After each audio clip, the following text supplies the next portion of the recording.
চিকিৎসকের গাফিলতিতে প্রসূতি মৃত্যুর অভিযোগ।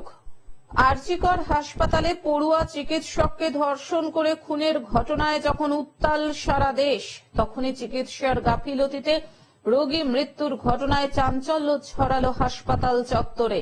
ঘটনাটি ঘটেছে বুধবার সকালে মুর্শিদাবাদের কান্দি মহকুমা হাসপাতালে। মৃত মহিলার নাম আবিদা সুলতানা, বাড়ি বীরভূমের কুলদিহা গ্রামে। মৃত মহিলার পরিবার সূত্রে জানা গেছে, মঙ্গলবার রাতে হঠাৎই পেটে ব্যথা ওঠে প্রসূতি আবিদা সুলতানার। বাড়ির লোকজন তাকে কান্দি মহকুমা হাসপাতালে নিয়ে আসে চিকিৎসার জন্য।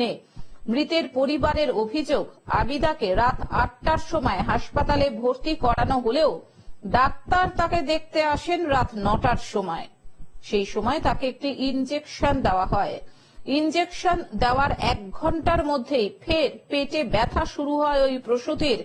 তখন পরিবারের লোকজন বারবার ডাক্তার এবং নার্সদের ডাকলেও তারা তাকে একবারও দেখতে আসেননি বলে অভিযোগ।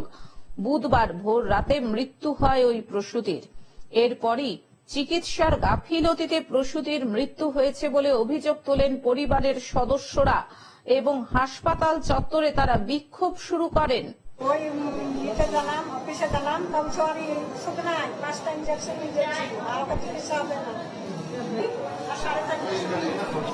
ক্যামেরার সামনে কিছু না বলতে চাইলেও তিনি জানান, ওই মহিলা ৫ মাসের অন্তঃসত্ত্বা ছিলেন। হাসপাতালে ভর্তির পরই তাকে লেবার রুমে নিয়ে যাওয়া হয়েছিল। সেখানে চিকিৎসার পর তিনি কিছুটা সুস্থ বোধ করেন, কিন্তু ভোরের দিকে তার মৃত্যু হয়। তিনি বলেন, মৃত্যুর কারণ জানতে পুলিশের তরফে দেহটি ময়না তদন্তের জন্য মৃতের পরিবারকে দিতে বলা হয়েছিল, কিন্তু তারা রাজি হননি। দেহটি নিয়ে তারা হাসপাতাল ছেড়ে চলে গেছেন। এই মৃত্যুর কারণ অনুসন্ধানের জন্য একটি তদন্ত কমিটি তৈরি করা হয়েছে।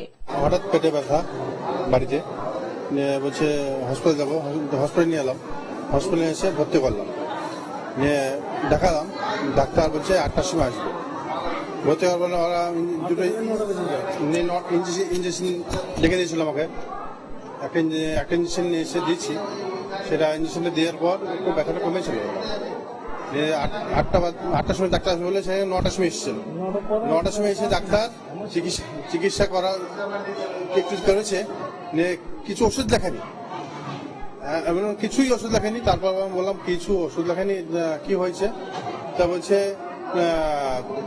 কিছু হয়নি, এমনি সামান্য কিছু হয়নি বলে এরকম মারা গেল হঠাৎ বিনা চিকিৎসায়। মুর্শিদাবাদ থেকে রক্তিম সিদ্ধান্তের রিপোর্ট, গ্লোব নিউজ। এখন থেকে গ্লোব টিভি দেখুন আপনার স্মার্টফোনেও। গুগল প্লে স্টোর অথবা অ্যাপল স্টোর থেকে ডাউনলোড করুন গ্লোব টিভি লাইভ অ্যাপ। এছাড়াও জিও টিভি অ্যাপ থেকেও দেখুন গ্লোব টিভি লাইভ।